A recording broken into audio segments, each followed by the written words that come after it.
What is going on, guys? Paradox Bop here, and at the time I'm recording this, Cold War is less than a week away from coming out. So it's time for my review of the beta. If you guys want to show support to the channel, please like, share, subscribe. I'd really appreciate it. Also, I've decided that my channel is going to be mostly commentary with gameplay. So if there's a topic you guys want me to cover or talk about, just let me know. It could be anything, not just COD related, so let me know what you want to see in the comments. I've been thinking about doing a video on the shit show that's Dan Bilzerian and Ignite right now, so let me know if that's something you would want to see. Now, to Black Ops Cold War. The first thing I want to say, this is probably the most secretive COD I've ever seen compared to the information we've got early about Call of Duties in the past. So in reality, I'm not really sure what the full release is gonna be like. So with that being said, I'm only gonna be reviewing what we've had so far. So the alpha, the beta, that's the only information I'm gonna be reviewing today. So without any further ado, let's start with the positives. One thing I'm pretty happy with is the movement. We're going back to more of the Treyarch style of movement. So basically the slide is really good, maybe too good. There's no more double sprint, so for those of you that play really fast like me, you'll no longer have the imprint of the left stick in your finger from tapping it like 1,000 times every game. So there's no more drop shotting, which I like. It doesn't allow you to aim down sight when you're in the motion of laying down. The one thing I'd like to see that's a little different is the weapon change animation. So if you don't know what I mean by that, basically, when your character does, when you switch your weapon, or YY, that's what your character does. And the reason I say this is because if you were to YY on a corner in Black Ops 4, you could do what's called jiggle peeking, where you can get a glimpse of what's around on the other side of the wall, but it doesn't take you long enough for them to kill you. So that's a minor thing, obviously, but it's something I did like about Black Ops 4 that we aren't probably going to be seeing in this. So anyway, the next really good thing I've seen throughout the beta is the communication from the developers. So flashback to the Modern Warfare launch. Absolutely nothing changed from the beta to the full game, despite people being unhappy with the game.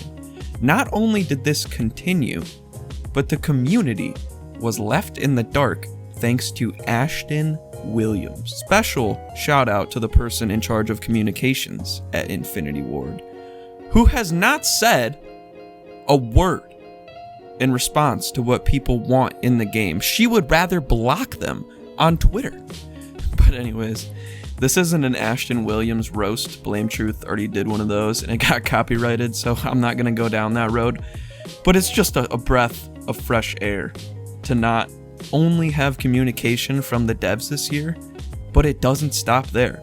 Not only has Treyarch been open with the community about their reasoning for why they made the game the way that it is, but they've already made changes to the game based on what the community says. And guess what? It isn't the communications manager. It's David Vonderhaar himself, the head of Treyarch Multiplayer. And just a quick comparison from him to his Infinity Ward counterpart, Joe Secott, who's still playing World of Tanks and putting more doors on remakes.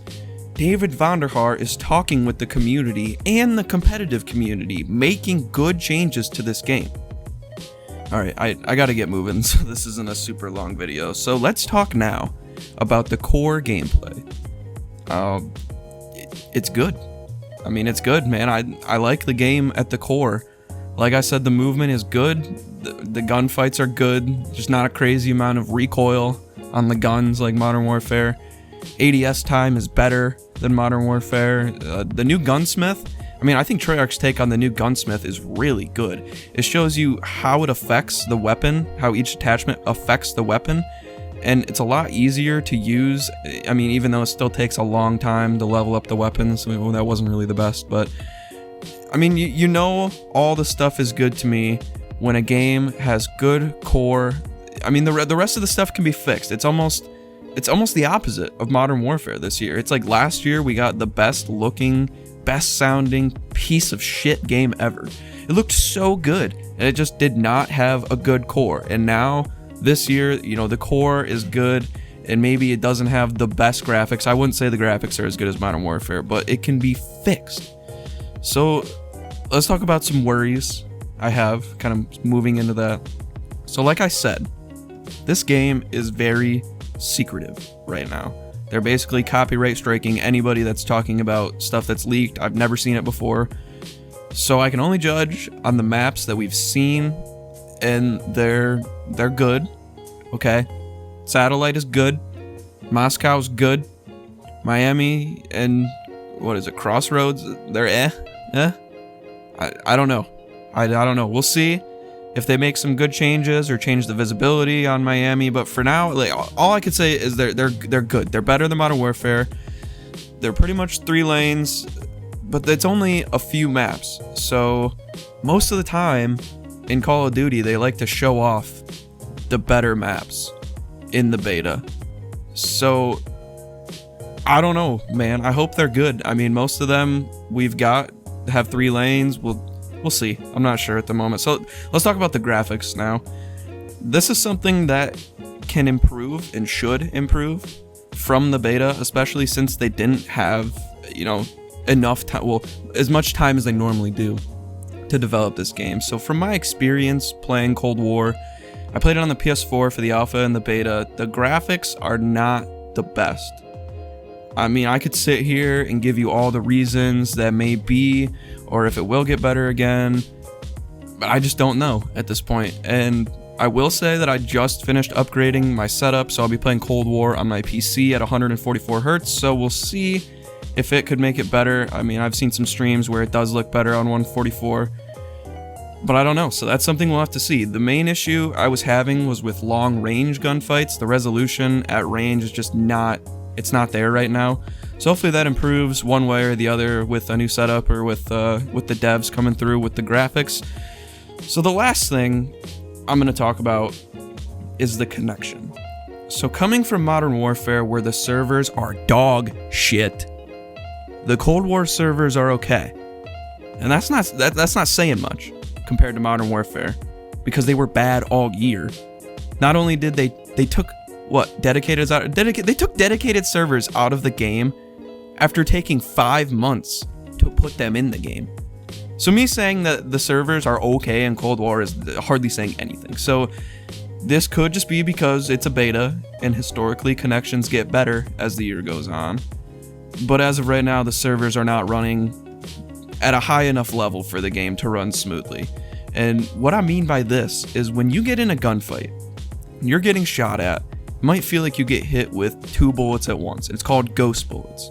And the reason this happens is because the tick rate of the server isn't fast enough to keep up with the game, so it can't handle that information.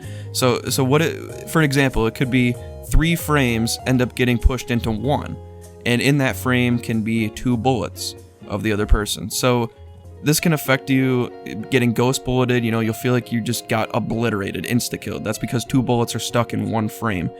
I mean, it also can affect you if you're just feeling like you should have won a gunfight. Like maybe it feels a little weird. You shot first and the timing's a little off, and that's also what it's from. So what I've heard right now is that the tick rates for the Cold War servers it's at a weird rate. So normally you do intervals with the tick rate. So normally it would be something like 60-60 or 60-30 or 60-20. So that evens up with the frames. But what I've heard, don't quote me on this, but what I've heard is that the beta servers were running at 60-50, which is weird.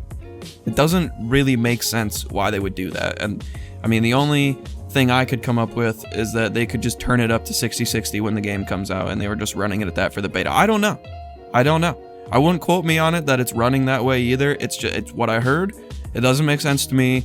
And I think something's weird with it, and I hope it gets better for the game, because I'm not trying to play another year of this connection bullcrap from Infinity Ward. This is so stupid. So, in all, I'm going to give Cold War a 6.5 out of 10. It's better than Modern Warfare. I actually had fun playing it. The skill-based matchmaking was insane for me, if you couldn't tell from this gameplay. It was just an absolute sweat fest. So we'll see if that changes at all when the game is more populated. There's nothing you can really do about it right now. There's so many big people that have tried fighting it, and I don't think it's going anywhere. But yeah, guys, it's 6 out of 10. I enjoyed it. I'm looking forward to the game.